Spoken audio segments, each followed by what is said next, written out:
Я миллионерша, которая влюбилась в дворника. В предыдущих сериях он сводил меня на свидание в курятник, где хотел проверить мою хозяйственность.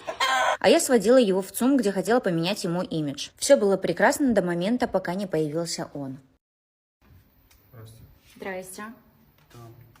Спасибо. А от кого? Не знаю, адрес ваш стоит. Ладно, спасибо. До свидания. Алло. Алло, да, привет. Привет, это ты прислал цветы? Откуда ты знаешь, что я люблю пионы? Я не присылал цветы даже. А кто прислал? Не знаю. Ясно, ладно. Спасибо. Давай, пока. Кажется, я поняла, от кого это. Алло. Алло. Это ты цветы прислал? Понравились?